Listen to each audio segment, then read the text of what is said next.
Chers amis internautes, bonjour. Aujourd'hui, notre promenade gourmande nous entraîne dans le 14e arrondissement, place Brancusi, un célèbre sculpteur roumain du siècle dernier, où, à la Cagouille, officie Gérard Almendou et son associé André Robert, le meilleur restaurant de poissons de la capitale, peut-être même l'unique, avec un rapport qualité-prix imbattable et une collection de cognac exceptionnelle, car Gérard Almendou est charentais et il saura vous faire découvrir avec modération des merveilles. J'ai la chance d'être avec les Pachas de la Cagouille, ce sont les rois des fruits de mer depuis de nombreuses années.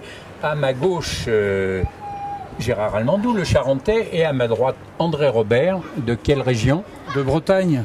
Et vive la Bretagne. Donc aujourd'hui, évidemment, une recette comme d'habitude, simple, facile et surtout pas chère. Gérard, GG pour les intimes, qu'est-ce que vous allez nous cuisiner? Ici, des moules de Camaret, nouvelle production superbe, des couteaux qui viennent du Danemark et des coques qui viennent du Croisic. Alors Camaret, ça me rappelle quelque chose, c'est en Bretagne également, il y a une célèbre chanson, Les filles de Camaret, on ne va pas la chanter aujourd'hui, il y a prescription, et les couteaux, eux, sont hollandais. Les couteaux sont hollandais, ils sont pêchés sur l'estran en Hollande, dans le sable, où ils ont des surfaces absolument immenses, et on va les pêcher, c'est le seul endroit où je connaisse cette pêche, en envoyant une cage au fond du sol, on envoie de l'air comprimé, le sable s'en va, on aspire l'eau, les couteaux remontent et ils sont triés par taille. André, les moules? Les moules de Camaret. Oui, bien sûr, mais alors on les élève sur des parcs. Les coques qui pendent.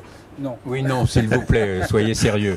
Nous ne sommes pas dans une émission concurrente. Elles sont élevées en filière, en fait, sur des fils. Ce ne sont pas des moules de bouchot. Parfait. Donc, on va les faire cuire. Suivez-nous en cuisine. Coque, moule, couteau, brûle-doigt. La plaque en fonte est brûlante. On commence par les moules. Oui, parce qu'elles mettent un tout petit peu plus de temps à s'ouvrir. On va les laisser environ pendant 2 minutes et ensuite on mettra les coques et les couteaux. Alors surtout pas de poêle anti-adhésive, hein. Prenez une poêle en fonte. En fonte, absolument.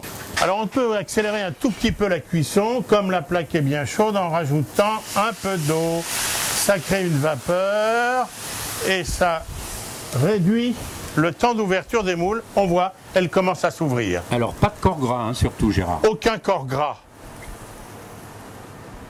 Maintenant, on rajoute les couteaux.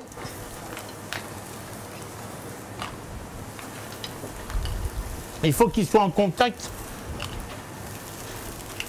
avec la plaque. Et puis maintenant, une poignée de coque. Une poignée de coque. Et ensuite 2 minutes, l'ensemble, coque, moule et couteau. Et là, il n'y a plus qu'à servir. Les coques s'ouvrent, on poivre et c'est fini. André et Robert, que pouvons-nous déguster avec ces coquillages juste cuits?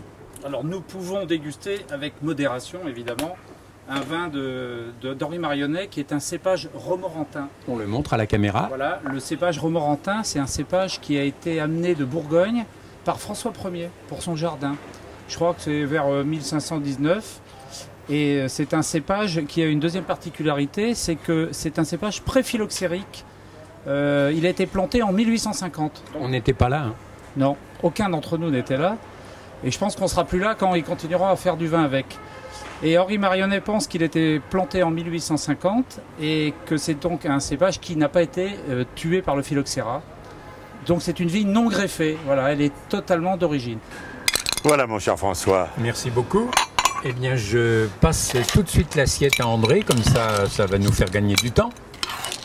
C'est pas dangereux au moins? Non, aucun danger, bah, c'est vous qui le savez. Pas d'intoxication à l'horizon. Bah, c'est parfait. Si je vous dis quand c'est bon...